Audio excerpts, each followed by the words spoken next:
We left off yesterday about, we're speaking about two characteristics the person has to have. Lo min amnas lamed, when you study having in mind to teach others. Lo min amnas lasos, and to study for doing the mitzvah. So we asked yesterday, seemingly, a person should first be lo min amnas lasos, right? Your first obligation is to do the mitzvah correctly, and then lo min amnas lamed.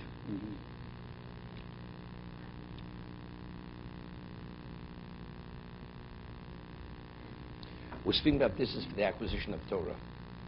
The Gemara tells us in Tainus that Rava said, "Harbi lamanati mirabosai, michaveru yosim mirabosai, mitalmidi yosim mikulam." Right, famous words of Rava, David, Gemara in Tainus. He says, "Mitalmidi yosim mikulam."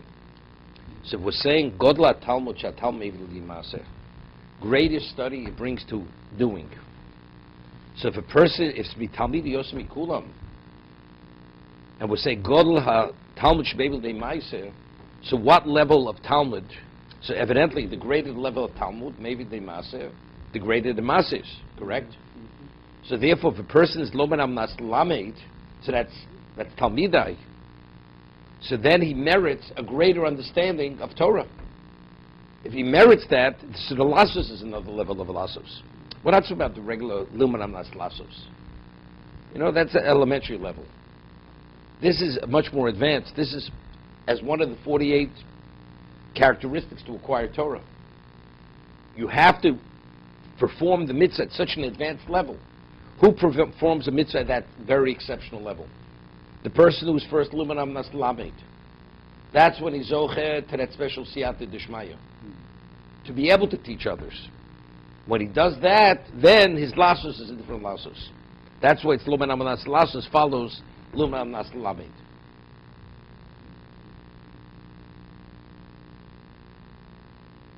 Hamachkim es rabo.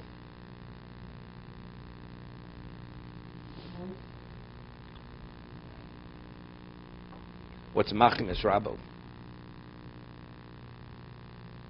Is this intentional? It just happens to be just the reality.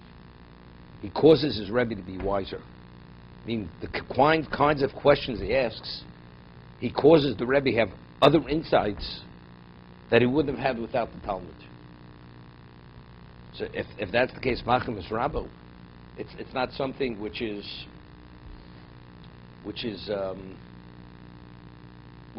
intentional. Either you are or you're not. The person asks a good question is Machim Rabbo. The person doesn't ask a proper question, he's not Machim is Rabbo.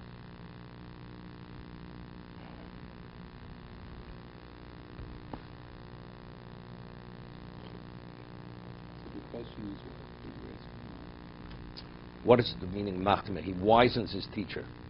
Now, how do you wisen your teacher? By asking a proper question. So, it's an ongoing process. No. Just don't carry away with the process. You know, it's not the ongoing. No, what is the Machtim es Rabbo? If a person has a good question, he has the question because you have a question to ask. So, is my intention to be Machtim es Rabbo, to wisen the teacher? I'm asking questions because I have a question. It's not to wisen the teacher. And let's say a person doesn't have such a good question. Why doesn't he have a good question? He didn't merit to understand it in such a way, at such a level, to ask the question. So therefore what? So he's not Machtim es Rabbo.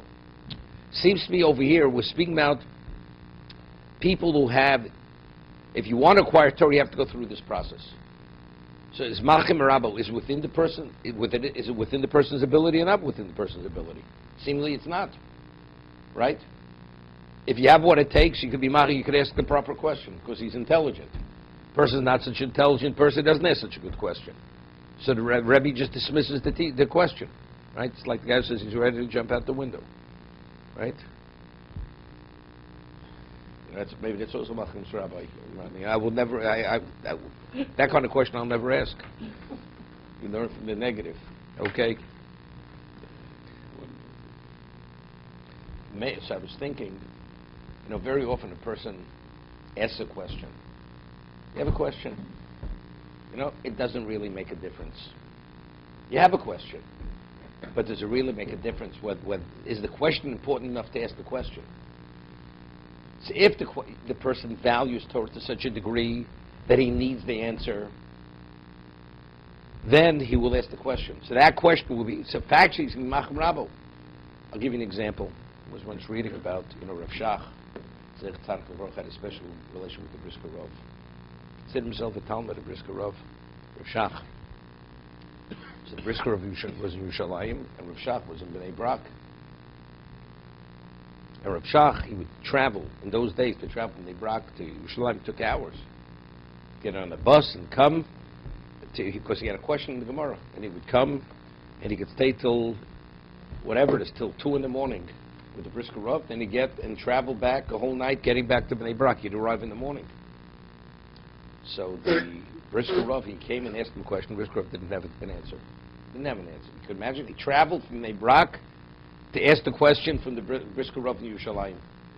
And they spent, whatever it is, Brisker Rav didn't have an answer.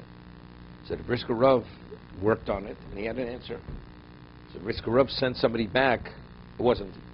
And if the person would have arrived in Bnei Brak, he would have arrived at 4 in the morning. So the person says to Brisker Rav, you can wait till tomorrow. Shach's probably sleeping. What's the point of going now? I have to get on the bus. Or until Rav Shach has shot in this Gemara, Rav Shach is not sleeping. Guaranteed he's up. Sure enough, of course. He arrived. He was working on what they were speaking about. He wasn't sleeping. That's Machem Rabo. The question bothers him. He can't live without the answer. So that person will ask that question to Rebbe. Another person, something. To travel, this, that, something. Let it go.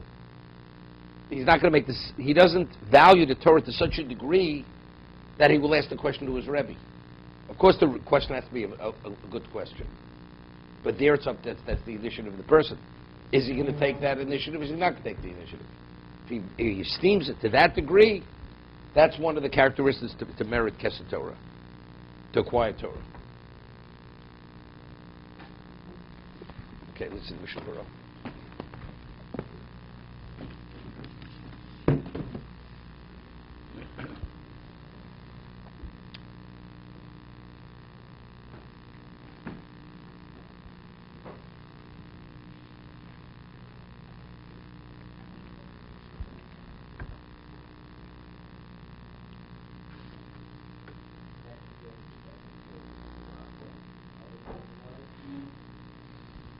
Whatever you value, person wants them bad enough, will travel to the other end of the world for it. Right? Let me ask you, if you have a client, you make a big deal. If you have to travel half across America to do the deal, you're going to go. For something else, you're not going to go. So what determines whether you go or not? Do you consider worth your while? Okay? You want it bad enough, you're going to go. You don't want it bad enough, you don't go. No, but the question is, what are you going to do for Torah? To what degree are you? To what degree you're going to put yourself out for Torah? It depends to what degree you esteem Torah. The more you value it, the more you're going to put yourself out for it. It's 100%, 100%. It could be something which is neutral. You make a livelihood. A person wants to have certain things, a certain lifestyle, so you sacrifice. You stay in the office 20 hours a day. Right? That's it. But in the base medrash, Rabbi, I don't have time. Okay?